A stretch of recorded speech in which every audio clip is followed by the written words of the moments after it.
So welcome into the show. I'm Mark Ogden. I'm not in Bilbao. I'm at home in the north of England near Manchester. It's a beautiful day outside. And Rob is already in Bilbao right now, but it looks like he's probably sat in Manchester at a bus station.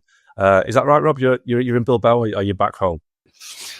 Well, I may as well be back home because it's absolutely freezing. I think there's thousands of United and Spurs fans hoping to get to Spain for a bit of sunshine and a good European final, but there isn't much sunshine at the moment, so you need to bring your coat if you come in. And James, you're kind of halfway between London and Bilbao, I take it, looking at where you are right now. Yes, I'm currently in Dusseldorf Airport watching a group of Tottenham fans hit the bar pretty hard, and it's mid-morning here, so they're getting stuck in. Well, we'll make this fairly quick so you can join them fairly shortly. But before we get going, I know the pair of you went to the media days at United and Tottenham last week. The two clubs opened the door for us in the world's media, so we're going to listen to what was said and what was done at the media days.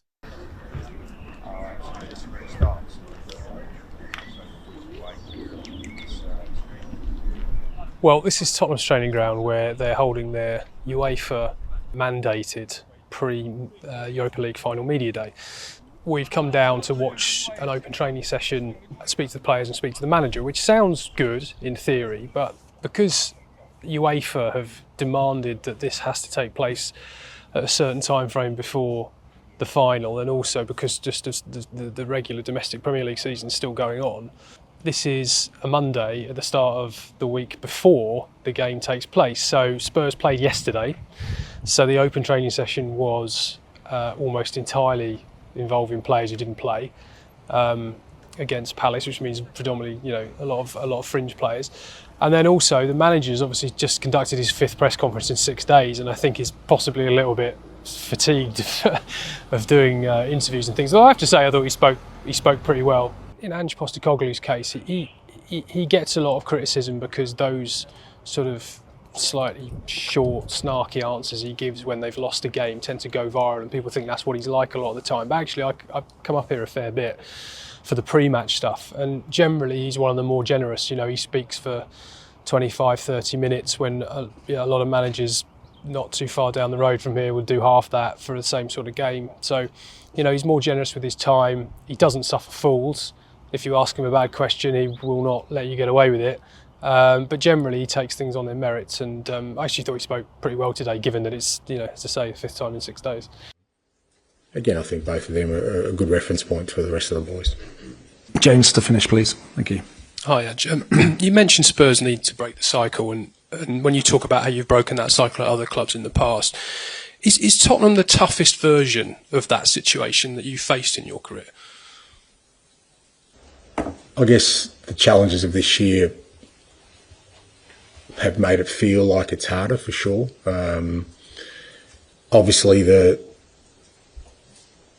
attention that the league gets, and obviously the attention that the club gets, make it feel like it's more of a push to get it to where you want to, for sure. You just have to look at where the club's been for the last 20 odd years. It's not because of the lack of players, quality players or managers. They've all been through here, so you realise that. But I realised that when I took the role. It's not going to be not an easy, but it's going to be a massive challenge. But we've given ourselves an opportunity, and I think now the key bit is to try and take that opportunity. I mean, on a day like this, for the listeners, it's a glorious sort of 23, 24 degrees day in North London. We're quite lucky that it's a sort of picturesque training ground. It's state-of-the-art facilities here. It's one of the best in the country, to be fair. And we've got a nice environment for it. But there is a lot of waiting about. You're never sure what players are going to come in which order. So you kind of... And also, you're all standing up. You're one side of a railing. They're behind... the other side with advertising hoardings behind them. And it's not always conducive to sort of big, in-depth pieces. It's difficult to ask really searching, probing questions in this environment, not least because you only really get 5 or 6 minutes with each player. But also there's generally about 10 people trying to ask things who've all got their own different areas they want to attack. So it tends to be a bit of a free-for-all, but I thought 2 or 3 of the players spoke really well today. He always tries to be there. Did people actually say to you when you signed for this club you might go without a trophy the rest of the season? It's like these people on social media, you know what I mean? Right. Like these banter people, like you don't take really serious, but So it didn't kind of play on your mind when you deciding whether to go or not? not even a bit. This was the little clip from the dressing room at Bordeaux was. I mean, I've been doing this almost 20 years and it's still a privilege. You know, the day you come to these things and take for granted that you get access to the manager and you know, where Tottenham were training today, for the camera when it pans round, there's a pitch separated by a line of trees, and on this pitch nearest to us were some kids who were about 8, 9, 10 years old playing a small-sided game, and over the back of that pitch there's the Tottenham first team training, and you ask any one of these kids if they wanted to go and watch that and they'd have bitten their hands off for the opportunity. And I know that there's a lot of people who, young and old, who would just do anything they could to come and be here and have this kind of access. So it is a privilege. You do get to see the whites of the eyes of the manager and a few of the players, and it's just, I think, strange for the players and for the club to have to sort of start thinking about and talking about a major European final sort of 9 days before it takes place. Well, this is a little bit different today. Usually press conferences will be held the day before a match. For UEFA Champions League or Europa League games, we get to watch a little bit of training as well, but only for 15 minutes. Today's a little bit different because it's for a final, so UEFA let you in to watch training for an hour. So the day starts at Carrington and then it's over to Old Trafford. For the interviews, we've done a couple of player interviews, and then we get to speak to the manager, Ruben Amorim, just to get his thoughts on the final. Obviously, it's a little bit further away. He'll do another press conference the day before the game. You know, today really is just kind of to set up the final in general, just to give his general views about the Europa League, what it could do for Man United and the final itself. That connection is with hard work. We have to run a lot and to win titles. So we have one title to win. Let's try to win it. Rob.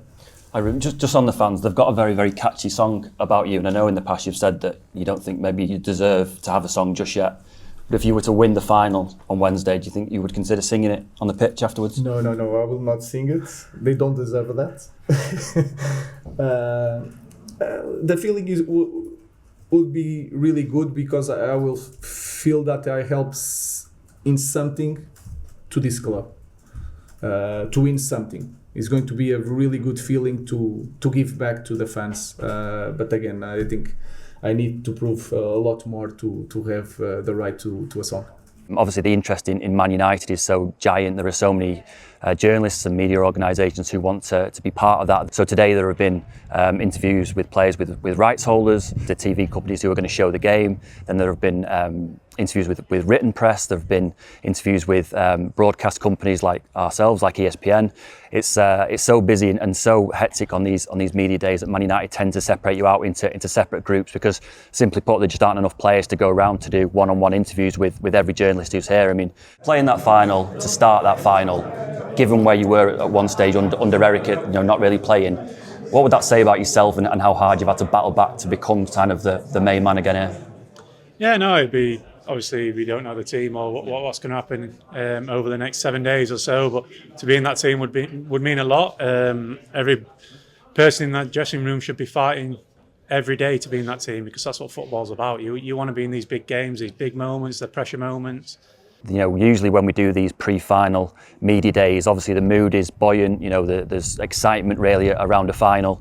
It's a little bit different for Man United. Obviously there is still excitement because they're in a major European final, but you have to understand the context. I mean, the context of their Premier League season has been absolutely disastrous. There's an awful lot of pressure on this game. There is questions to the likes of Maguire and Mason Mount and Ruben Amorim about the kind of the excitement and looking forward to the final, but also the implications of what would happen if they lost it. A season without European football at Man United is almost unthinkable. So when you speak to Mason Mount and Harry Maguire, they're obviously kind of conscious that they can't be too upbeat about the final because it's set against something a little bit different, which is the Premier League form.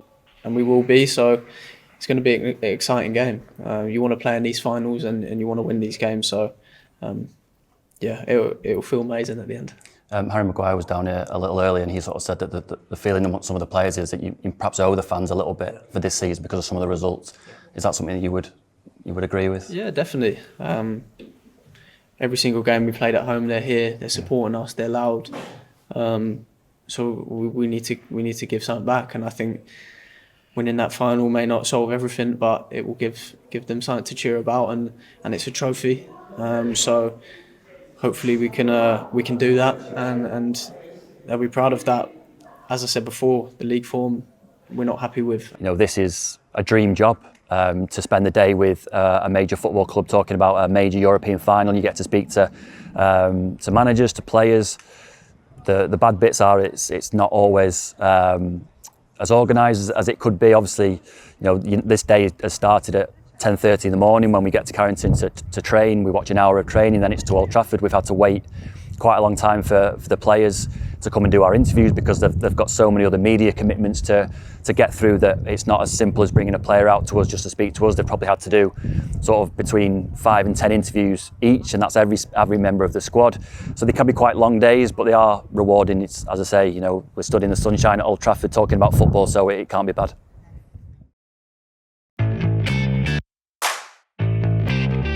So this final has been dubbed the worst final in history. Some people have called it Al Clownico, which is kind of not the easiest thing to say. I mean, both sides have had terrible seasons. United are 16th, Tottenham are 17th, basically one place above the relegation zone. But whoever wins will be in the Champions League next season. So that would cap a terrible season with an incredible prize. So Spurs, former Arsenal manager Dawson and James Olley says that neither team should qualify for the Champions League, which seems a little bit harsh, but in terms of your perspective, guys, what do you think about this? Will it save the season? Rob, James, will it save Spurs Man United season by winning this?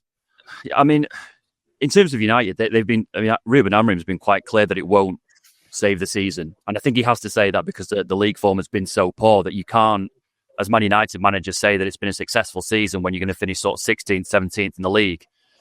That said, I think there is a case to say that it will save it because if you'd started the season saying that United would qualify for the Champions League and win a trophy, I think a lot of Man United fans would have taken that given where they were. Obviously, it's not the way that they would want to do it. They would want to finish in the top sort of 4 or 5 of the Premier League and win a trophy in a different way. But just because it comes down to one game doesn't necessarily mean that it won't be a success. I think obviously there's massive improvement needed next season. They can't have the same season again because Ruben Amorim will go if that's the case.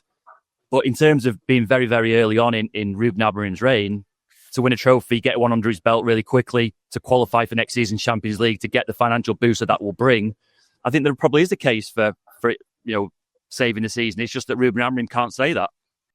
James, Tottenham, 17 years since they won a trophy, pressure's on. Will it save their season? They have a different objective, don't they, United? It's not just about the Champions League, it's also about winning a trophy. Yeah, I think, the word I used in the piece we've done on the site is existential, and I think that's what this is for Tottenham. In many ways, this season sort of distills the whole argument around the club for the last few years down to the most sort of extreme case, which is how much do you want to win a trophy? Do you want to win a trophy at all costs? Now, obviously, this one comes with the prize of Champions League football, but it's been an awful season for Spurs. They've lost 21 league games. Any other manager in any other situation would have been sacked by now had they not had the Europa League final on the horizon. So, obviously, the money would be good. Obviously, Champions League football will help them kick on next season, regardless. But really, this is about a team that is just desperate after 17 years to win something, anything, to validate themselves as a football club. I think we all agree they've got one of the best stadiums in the world. They've got one of the best training grounds in the world, but they have no trophies to show for it in the last 17 years. And I think Postecoglou put it pretty well at the media day, actually, where he said, this is a final which is about changing the way this club is perceived externally and also how it sees itself. And I think were they to lose this, it would sort of reinforce all of the sort of negative connotations of the club, the Spursiness, the faltering when the prize is in sight. But to win it would really be potentially transformative for the future. I mean, I bumped into a former Spurs player a game last week. He played in the last time they won a trophy in the 2008 League Cup final, and he told me, they said that for Tottenham, he says, what you can't kind of quantify is how nervous the players will be. He said they'll be absolutely wrapped up with tension because they know exactly what you said, James, that it's about winning a trophy and getting rid of that tag of Spurs being the team that doesn't win anything. And from United's perspective, it's all about what it means to the club. Obviously, if you're a player, you want to win a trophy, but I think United have shown, even in the last 10, 12 years where they've been really poor, they've won major trophies. They've won 5, but Spurs haven't won anything. And I think what adds to the pressure as well, you've got Newcastle, Crystal Palace have won trophies this season, either for the first time ever or for the first time in living memory. So there are clubs that are ending long, long waits. It's Tottenham's turn, but it doesn't work like that, does it? No, and in many ways, in that context, United are one of the worst things they could have faced, because if there is an inferiority complex against the sort of established fellow members of the Big Six who do take home the trophies on a sort of regular basis, then it will be reinforced by playing a team like United, even though they're in a pretty dire straits themselves and a pale imitation of the club at their best. But look, I mean, I guess they've got to trust in Postecoglou, right? I mean, he's the winner there. He's done it before. He's the only one who's been there and done it. We're talking about Heung-min Son, captain in that team, potentially if he's fit to play. Been there 10 years, never won a trophy. These are not players. Okay, they've got Christian Romero, who's won a World Cup with Argentina. They've got, they've had players in the past, Hugo Lloris, players who've won things with their countries, but as a group, there's no real winning mentality. There's no proven pedigree to get over the line and just do the things that you need to do in finals. That's the only thing that makes me think United have got the advantage when you think about Harry Maguire and Luke Shaw and Bruno Fernandes and these kind of players who've got Casemiro. The one things, they know in finals you don't make mistakes, you keep things simple, don't overcomplicate it and get the job done. And Spurs don't really have anyone they can rely on, and that's why it's such a big ask for them. I mean, there is something which you can't quite put your finger on, but we've all been around European finals or big finals in the past, and when there's a big, historic superpower in the final, I go back to Madrid in 2019 when Liverpool played Tottenham. You just felt before the game that Liverpool would win it because whether it's the sea of red or the history, you just felt Tottenham were dwarfed by that in the stadium, outside the stadium. I think it affected the players. Now, United are a similar scenario to Liverpool. Obviously, not as good. It's not a Champions League final, but Rob, do you get the sense that United this week, from the interviews I've seen with the players, that they do seem to rely on that kind of, we're Man United, we win big finals? Did you get the impression that self-confidence is coming back because they are Man United and they get the job done when it matters in cup finals? I think so. And James has touched on it there, that when you look at the two teams, I mean, United have been awful this season. There's no denying that.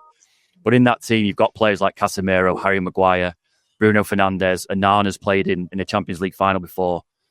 They have got players who have been there and seen it. Now, I know that doesn't kind of quantify itself in terms of stats and how United have performed on the pitch, but there is that kind of, I don't want to call it an X factor, but it's that kind of thing that you kind of feel that maybe United have just got a little bit more of that than Spurs. And I actually thought, being at the media day the other day, that you could kind of feel that there was nothing really that was phasing those United players. They had an awful lot of media to do. They had photo shoots and interviews, but a lot of them have been there and seen it and done it. And you only have to look at the FA Cup final last year.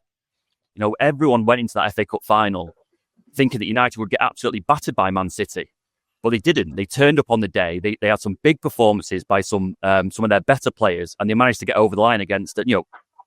Fair enough, the City didn't perform on the day, but United was still able to put in a performance to win the game and get themselves over the line. Now, I think if you look at the game in terms of how these seasons are panned out, there are reasons to worry for Man United. I think that Tottenham will score because that's what they do. They score goals, and United struggle to score goals. So when you look at it in those terms, you start to think, well, maybe Spurs do have the advantage. But I just think looking at the team, and as James has said there, I just think there are more United players who are going to know how to handle the occasion. It is a game for keeping it simple. You don't make mistakes. You let the other team make mistakes. And United have got more players who know how to do that. And you only have to look at kind of the way that Bruno Fernandes has performed all season. He's kind of had that mindset for most of the season and played really, really well in a really, really poor team. And it just feels like it's set up for United's big players, whether it's Fernandes, whether it's Casemiro, Harry Maguire scoring a late header, just something like that. It does feel to me like United have a slight advantage heading into it just because of that kind of mentality that they've got.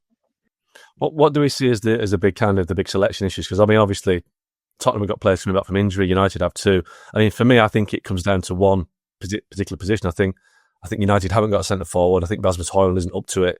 if he plays, that gives Spurs an advantage because United haven't got any control at that end of the pitch. So if I was Ruben Amorim, I'd play Mason Mount as a false nine and just take Højlund out of the equation, but I don't think he will do. So, I mean, James, what do you think? What's Ange Postecoglou's selection dilemma? Do you think he's got the team that can actually, as close to his strongest team as possible to win the final?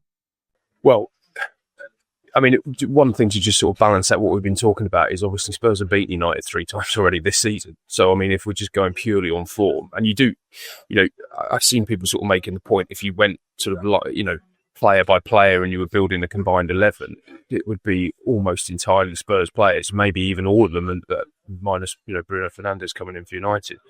So sort of pound for pound, they are a better team, but they've got a major creativity problem now because obviously Maddison is out, Kulusevski's out, Lucas Bergvall is out. That has really ripped out the midfield. Apasar went off at the weekend. We don't know exactly how severe that injury is. If he's out as well, that's a huge blow on top of everything else. But the problem is going to be in midfield for him and in those attacking positions in terms of creativity. Do they have enough with Brennan Johnson, with Dominic Solanke, Richarlison maybe? Whether he goes with Odegaard, I don't know. But I mean, does he have enough with those players? Son, obviously, if he's fit to beat United, and they're not settled, Spurs. It just feels as though this game's come at the right time for United in terms of just the injury situations, respectively. And ultimately, we hear it every time from Ange Postecoglou. We are who we are, mate. We go and do what we do. We give it a go. We play how we want to play wherever we play. If they're that open and they're that naive in a final, they're going to lose. I think if they're a bit smarter and a bit cuter, and if the injuries actually force them to be a little bit more conservative in their approach, then they can find the right balance to win the game. But, that's Postecoglou's call to make. And everything we always hear about how uncompromising he is and, insisting that the players still believe in that mentality sort of suggests that they will go for it. I agree what you're saying with United, with Højlund. I mean, obviously Højlund's not playing well. He's not scoring goals and he's also not playing well. So it's a massive problem for Amorim. But I think it may be too late in the season to start springing surprises and maybe playing Mason Mount or Kobbie Mainoo as a false nine. So I expect Højlund to start. The issue I think Amorim has got is Ugarte, because the team that Amorim has played all the way through this Europa League, or at least in the knockout rounds, is to have Casemiro and Ugarte as your two sort of deep-lying midfielders with Bruno Fernandes higher up the pitch. But Ugarte recently has been absolutely dreadful. He just gives the ball away too much. He's been bundled off the ball in midfield. He's been rushed. He looked panicked. And I think against Spurs, that's exactly what Spurs are going to try and do to United. They're going to try and press them and harry them and hassle them and just sort of force them off the ball. And if Ugarte's not at it, United are going to have a real problem in midfield. And I just wonder whether Amorim is maybe kind of going to rethink his approach a little bit and maybe drop Ugarte, start with Bruno Fernandes a little bit deeper, and then possibly play Mason Mount with Garnacho in those kind of two number 10 roles. Or you could play Kobbie Mainoo, or maybe it's Amad Diallo with Garnacho, with Højlund up front. I think Amorim will want to play Ugarte just because of what he thinks is the security that he brings him. But I just don't think Ugarte is playing well enough to start the game on Wednesday. I really don't. And I think, if you say that he's going to have to play Højlund just because there's no one else, I think his main selection issue is that in midfield. He's also got a few problems at the back. Obviously, De Ligt and Yoro aren't fully fit.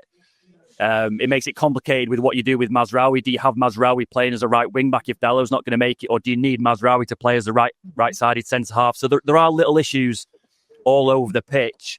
I do agree with James. I think United are perhaps a little bit more settled than Spurs, which will help them. But there are little kind of decisions that Ruben Amorim is going to have to make, and he's going to have to get those right. Because I think if United lose this game, they lose it in the first 20 minutes. United are so vulnerable sometimes that it could be, they could be 3-0 down in 20 minutes. We've seen that before with this Man United team. But I think United are going to have to stay in the game for as long as possible. We've seen them time and time again get to half-time at 0-0. I think if that's the case, United go on to win. One thing that Amorim will be wary of is just to be getting blitzed in the first sort of 10, 15 minutes, and then there's no way back. So it'll be interesting to see what he does, particularly in that midfield area. Can we just talk about the managers? Obviously, both managers go into the game having massively underperformed this season. But I think, I don't think any of us expect Ruben Amorim to go win, lose or draw. I think United are totally behind him. We don't know what he might do. He might win the trophy and think, right, I've had enough, and there you go, on my way. But I think the big question is around, isn't it, James? And it does seem that win or lose, Ange Postecoglou will be taking charge of his final Tottenham game on Wednesday night. Is that a fair assessment? Yeah, I'm always wary to be definitive in these situations, especially ironically, we're talking about Manchester United in the same conversation because, of course, of what happened with Erik ten Hag last season and how he stayed on after winning a big final right at the end. So it's not impossible, but all the signs are that Postecoglou will leave, win or lose. The view from what I'm told among the hierarchy at the club is that they've just lost too many games, that although there's been mitigating factors for that, we know that they've struggled with injuries and that's bad luck along the way. They've lost some tight games. You can't lose 21 league games as Spurs and there not be any repercussions at all.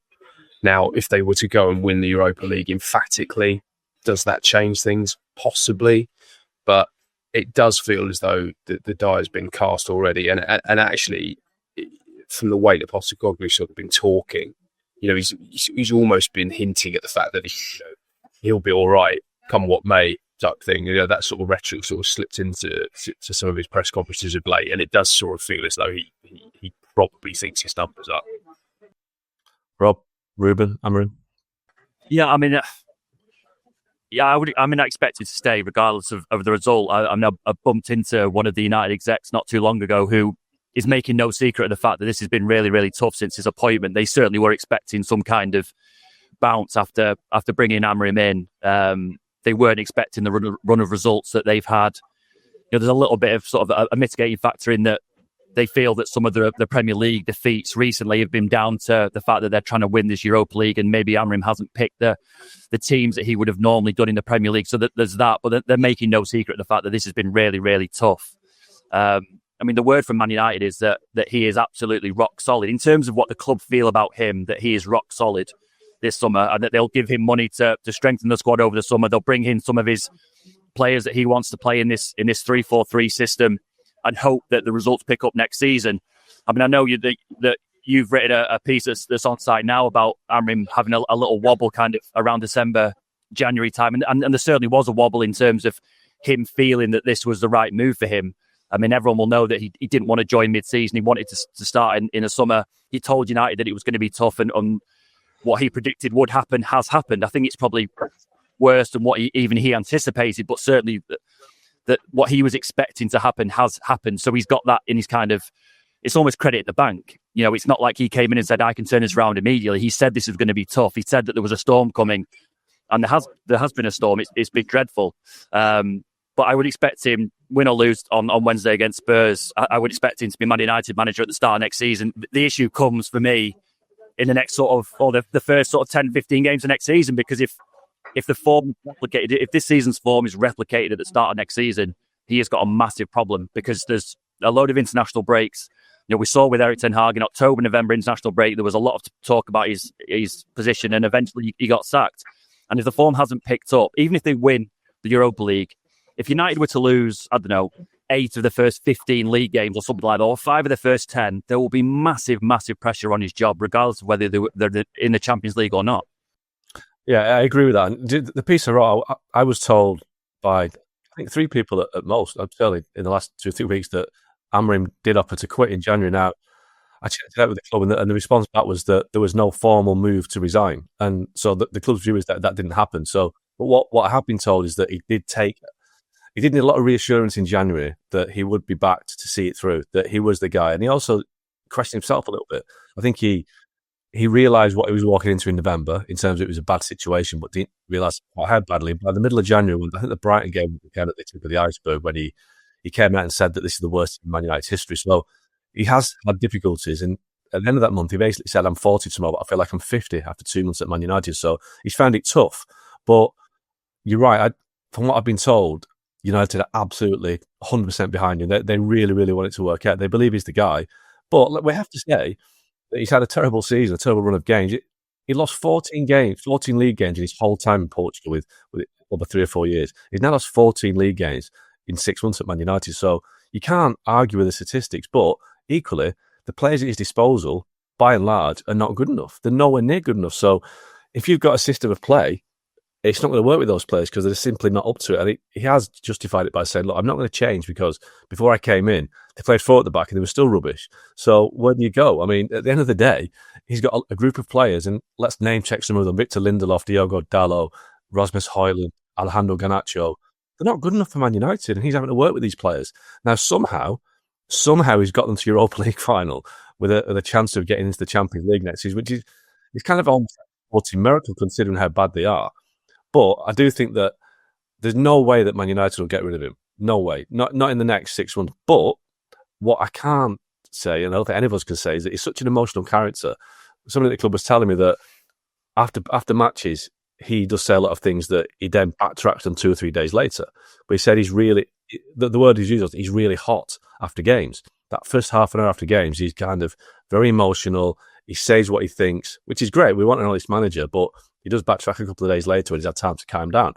But if he wins the Europa League on Wednesday, after the most difficult 6 months of his career, he might just think, guys, I've done my best. It's an impossible situation. There's your trophy. You're back in the Champions League, but I've got to get out of this situation. I don't think it'll happen, but I wouldn't be surprised if it did, because you just can't predict how this weird season at Man United is going to play out. I would agree with that. And in my dealings with Ruben, he does feel like quite an emotional character. I mean, I think it says a lot about him as a person, as a character, that actually went to United. When United came calling in November, October, that he was strong enough to say, I don't want to start now.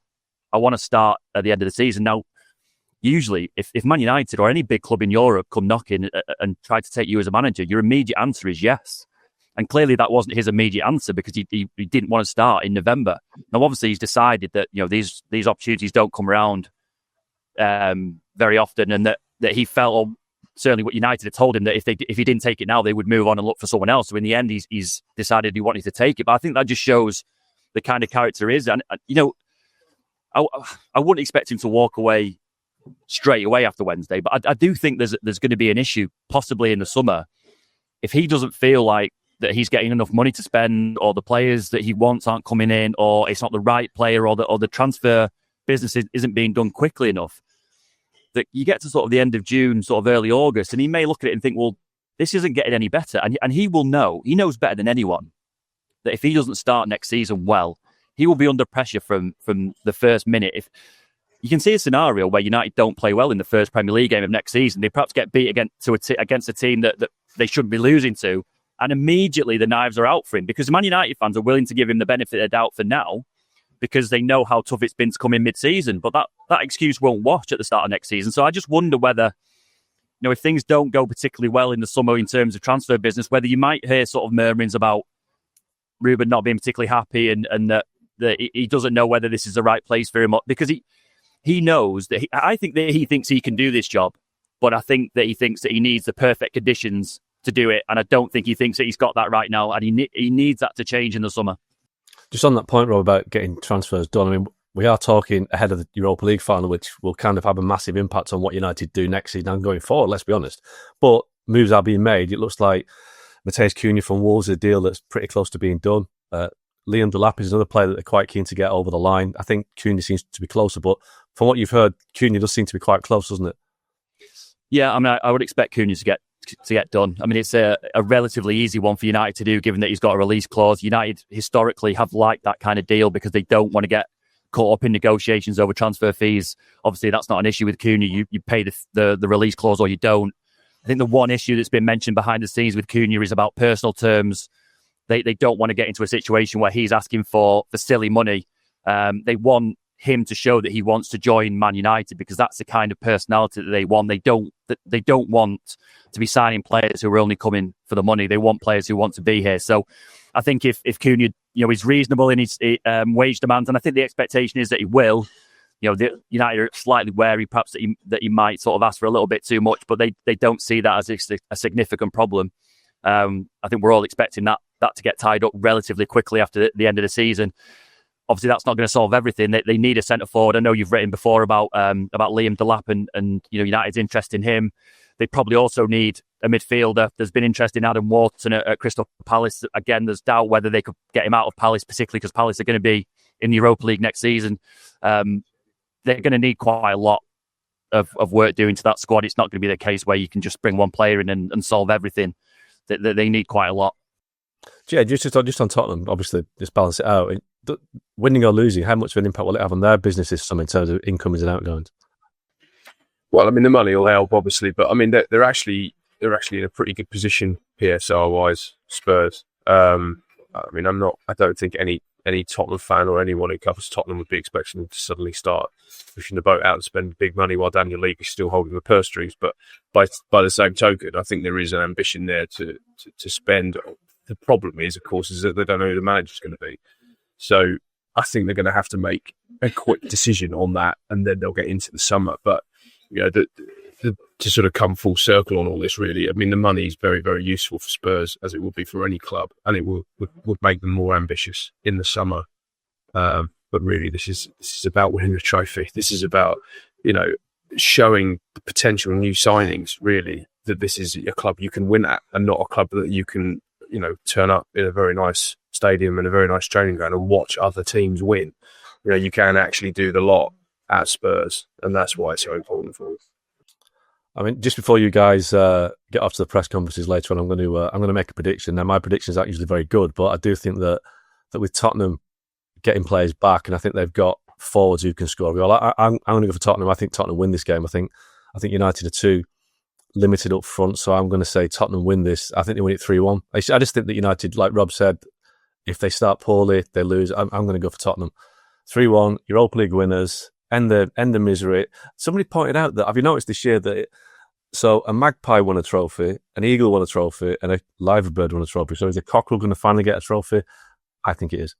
Well, now you know what we think is going to happen in the final. We're going to take a quick break, and when we come back, we'll have heard from Ange Postecoglou and Ruben Amorim, and hopefully James will have made it to Bilbao to tell us all about it as well.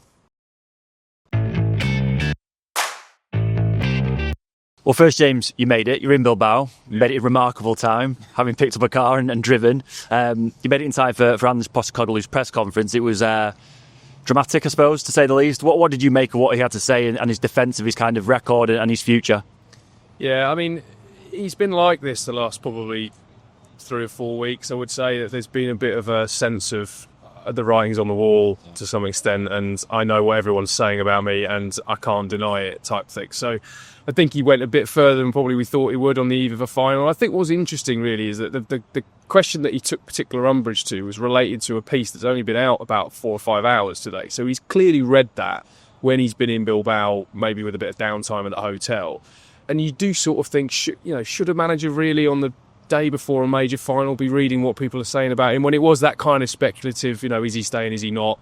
How will he be judged? How will he be defined if he loses this game type piece, Hi, Ange. If you win tomorrow night, this is going to be remembered as one of the best seasons in the club's modern history. But kind of conversely, if you lose, it might be remembered for one of the worst league seasons in the club's modern history. I just wondered if you're kind of conscious that you're walking a fine line between kind of two very different types of infamy in history, really. That depends on your outlook, Dan, but I'll tell you one thing, irrespective of tomorrow, I'm not a clown. I never will be, mate. And you're really disappointed that you would use such terminology about a person who, for 26 years, without any favours from anyone, has worked his way to be in a position where he's leading out a club in a European major competition. For you to suggest that somehow us not being successful means that I'm a clown, not really sure how to answer that question. But I thought the last answer was equally quite interesting in that he effectively said, look, the job here is not done, and if you want to get rid of me, you're going to have to sack me, which has been this kind of idea that maybe he's got so sick of the noise around Spurs and maybe frustrated with the general state of the club that he might just walk away even if he wins it. But he was very sort of clear on that. He kind of said, look, you're going to have to pay me up if you want me to go. My future is assured, mate. Wouldn't be the first person who changes jobs, mate. We all change jobs. I'm sure you've had more than one job. My future's assured. I've got a beautiful family. I've got a great life. I'll keep on winning trophies till I finish, wherever that is. So don't worry about my future, mate. My future is not entwined with anything, right? My future is assured, provided, God willing, my health remains and my beautiful family is beside me and my friends. There's nothing wrong with my future, mate. Don't stress, mate. I meant specifically. Sleep easy at night. I'll try. I'll be okay. I will try. But I meant specifically at Tottenham. Is there a scenario where you win the trophy and you think, actually, my job is done here? No, because I don't think my job is done here. We're just, I really feel like we're building something, and what a trophy does is hopefully accelerates that. So I still think there's a lot of work to be done. That's quite obvious with the way we've sort of, the challenges we've had this year, which I think are well chronicled. But I think there's some reasoning in the context of that. But also there's been some growth that I'd like to see through. But whether that happens or not it's not that important right now. But I don't think, far from think this job's finished, and I certainly feel like there's some growth there that we can take this club to where it needs to be. I mean, for someone, obviously, I don't see him as much as you do. You think on the eve of a major European final that it would be excitement, it would be sort of tub thumping a little bit, kind of sort of a rallying cry. But because of all the stuff about his future, he seems quite annoyed, quite sort of edgy.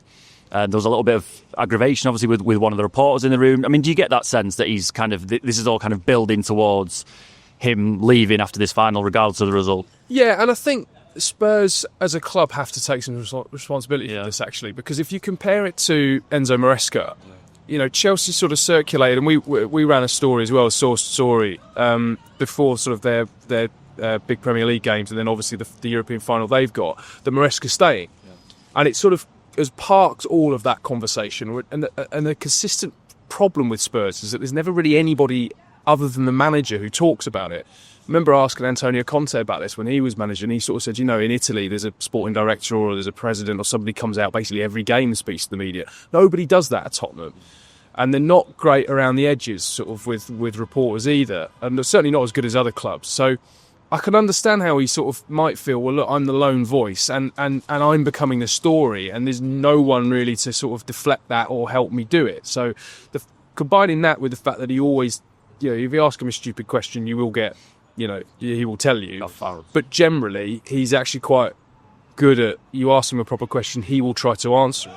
He tends to just talk, and then he gets himself into this sort of position. I mean, there was a question in the press conference before all that about Ange Postecoglou, did he have to address his future with the players before the game? Obviously, he said he didn't, and he wouldn't do that. But it does feel like there's this huge kind of cloud over everything now. That again, Spurs are trying to win a first trophy since 2008. They've got the prospect of Champions League football, kind of meeting all their season's targets in one game. But there's this kind of huge cloud over everything now. I mean, do you get that sense from a player's perspective that this is kind of affecting their preparations as well? Well, it complicates things. But what I think they're trying to do internally is use it as another sort of signpost to history and sort of say, look, this is a defining moment. It could well be for the manager, as well as this group of players, as well as the captain. Son Heung-min, of course, has been there a decade this summer and has never won anything. And I thought we spoke very well about that, again, about the sort of genuine desire to end that way.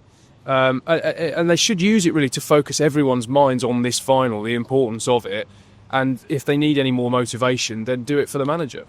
And just finally then, I mean, you've sat in the press conference, you've listened to the two players, you've listened to the manager. Has what's happened in the press conference affected how you think the game might go? Do you think that, it might galvanise Spurs? Do you think that there may be a little bit, although it's kind of clouding everything, it is kind of complicating what they're going to have to do on the pitch? Do you feel any different now that you've sat in there about how the game might go?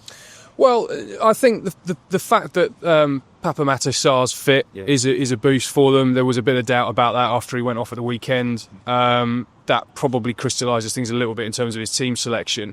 I think, the mood around Spurs, that Postecoglou's one element of it, but really that they are, this is an existential, I keep saying it, but this is an existential issue for Spurs. They have an opportunity here to silence the doubters who say they can never win when the prize is in sight. They lost the 2021 EFL Cup final. They lost the 2019 Champions League final. Obviously, Sonny played in both of those games. He can address the players and tell them exactly where they've fallen short, the mentality and the mindset they need to try and get themselves over the line. That's what they've got to focus on. What happens to the manager will kind of take care of itself. Good evening and welcome to the Manchester United Matchday -1 UEFA Europa League 2025 final press conference. We're joined by players Bruno Fernandes and Harry Maguire, as well as coach Ruben Amorim. Hi, Ruben. Just wondering how the team's looking. We saw Euro training earlier, and Delo and Xerxes. I don't think we were expecting him to be involved when you said he was out for the rest of the season. So what's the situation there? Me neither. So they recover quite well. They push. Of course, we respect the feeling of the player, but we push a little bit because they wanted to be part of the team, and that is a very, very good sign. And it's very good for us. Of course, they are limited in the minutes for the game, but they can help us to win the game. All right, Rob. Well, I've made my short hour and 15-minute drive back to my base camp while you were listening to Ruben Amorim, Bruno Fernandes and Harry Maguire. I mean, these are two teams that have obviously gone into this final with a very similar dreadful league season, but it sounds as though the mood in the room was quite different to Ange Postecoglou a few hours earlier. Yeah, definitely. And that's the thing that really struck me sort of coming out of the room after listening to Ruben Amorim, that as you say, I mean, these two teams really are in pretty similar predicaments if you look at the league table. But then you listen to Ange Postecoglou and he's answering question after question about his future. He's obviously getting a bit snappy and irritable with some of the questions. And then fast forward a couple of hours and Ruben Amorim and Bruno Fernandes and Harry Maguire are laughing and joking on the stage. And there was actually a question to Ruben Amorim about sort of why are you not under the same pressure as Postecoglou? And his answer was, I don't know. You know, that he couldn't really explain it. He sort of goes into a little bit of detail about how Spurs and United are two big clubs, and if you lose matches as a manager, you're always going to be under pressure. But when he gets into sort of the differences between his situation compared to Ange's, he really couldn't explain it. I mean, I suppose from the reporter's point of view, Amorim has been there. Well, hasn't been there as long as Ange. Ange is obviously at the end of his second season. You would expect a little bit more progress given the time and the money he's had to spend. You know, Amorim goes into a little bit more detail about how he predicted all of this, that he didn't really want to join mid-season. He told the board that it was going to be difficult. He said that there was a storm coming. Obviously, the storm eventually arrived. So everything that he's encountered, ultimately he predicted, which he feels has brought him a little bit of kind of sympathy with the fans and also sympathy with the board. But genuinely, because Spurs and Man United's record, in the Premier League at least, is so similar, he can't actually explain why he stood here right now. He's going to start next season as Man United manager. And the suggestion is that win or lose, Ange Postecoglou will probably lose his job. He cannot explain why they're in such different situations. Hi, Ruben. Ange Postecoglou has just been in here answering questions about whether he might still be in his job, whatever the result tomorrow. Are you sort of surprised, grateful that you don't seem to be under the same kind of pressure, despite the fact that your team has a similar record to Spurs? Who told you he's not? He is. He wants my job. He'll be a very, very good coach. But he has to work on it in his mindset. He doesn't know how to deal with people. No. I don't know. I know that in this kind of club, also in Tottenham, but especially Manchester United, is strange because you have some coaches that loses some games and they are sacked. It's hard to explain. I think people see what we are trying to do. I think people see that sometimes I'm thinking more in the club than in myself. People understand, especially the board, understand that we had a lot of issues that in the context is really hard. So I don't know how to explain. I don't know how to explain how the fans like me in this moment. So it's hard to explain. I will try to prove myself to the fans, to the board, but I don't have an explanation for you. But again, I think is a good thing for me. I'm never worry about that. That is a part of being a coach. And the most important thing, I know what I'm doing. And I explain everything. Again, before, when we start, I explained about the storm. I explained all the problems that we have to the board. So I was so clear. I explained that I will not change my idea. So they know they cannot say one thing that I said to get the job and then I changed my mind. Was the opposite. I think the board can understand that, the fans can understand that, but we will reach a moment that we have to win no matter what. So I don't have an explanation for that. I mean, we've talked a lot on the podcast about the difference in experience in sort of big game experience between the two squads. What sort of vibe did you get from Ruben Amorim in that regard? I mean, obviously he's a young coach. This is a massive game for him. We've talked a lot about it. How pivotal this could be for United's summer, and they're planning beyond that. How did he kind of set? Did he set a good tone for it? Yeah, he did actually. I mean, and he did. He can come across quite, I don't know, hot sometimes, as quite emotional about these kind of games, particularly after them.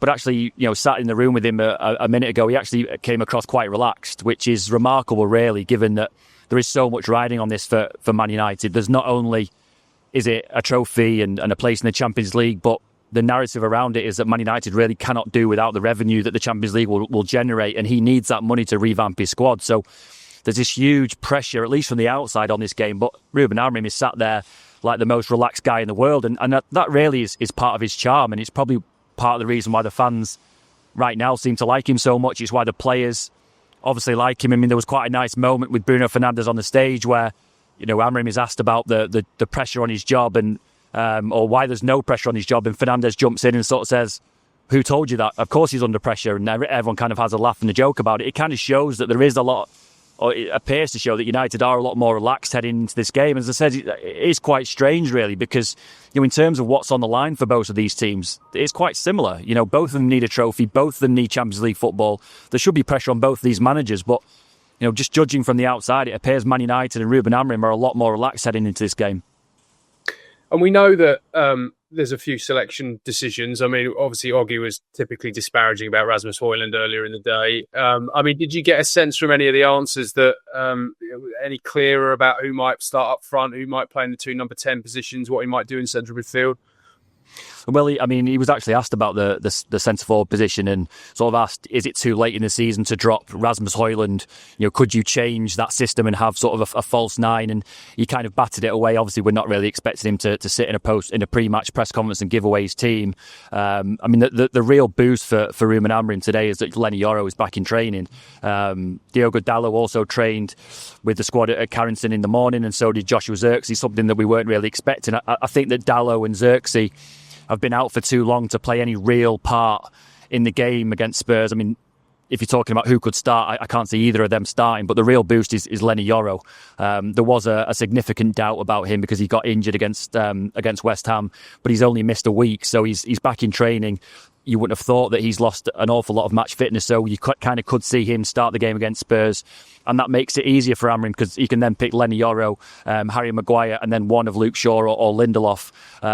It just takes one of those selection problems out of the way. I still think he's got a problem in midfield with Agate. He's got a problem with Mazraoui. He probably wants him to play at centre half, but we'll have to use him as a right wing back. But it is in terms of sort of injury updates or team news updates that we've had from both managers today, I think the biggest news and the biggest boost for both of them will be that Lenny Yoro appears to be available for Ruben Amorim. Well, finally then, let's just talk predictions. For me, I've made no secret of the fact I just think United's experience will get them over the line. I do think Tottenham will score. I think I went for 2-1 in the written piece. Nothing I've sort of heard and seen today has made me change my mind. What about you? No, I mean, and actually, it's just been reinforced after listening to the two press conferences. I felt, arriving in Bilbao, that United had more big game players, more players who can manage these big moments and kind of manage the game better. The likes of Fernandes, Maguire, Casemiro, to name three. And actually, that's been reinforced by the mood around these two press conferences. I know these games aren't won and lost in a press conference room, obviously not, and it'll all come down to the team that performs the best on the day. But just coming away from these press conferences, it feels like the mood is a lot darker around Spurs than it is around Man United. And I just think that that's a massive help. And so, when you're talking about the team that's going to lift the trophy, and at this point, I'm going to have to reach for a prop that our producer Tom has bought for us. There, the miniature version of the prize that they're all trying to win in Bilbao on Wednesday night. I actually think that United are a far better place to win this trophy on Wednesday. In terms of the players they've got available, the kind of the mood around the club, everything around this final just points to a Man United win to me. Look, Rob, you've had a really long day. Go home, we'll go back to the hotel, get some rest. I will see you tomorrow. Everybody else, I hope you've enjoyed this Europa League final special, and we will see you next week.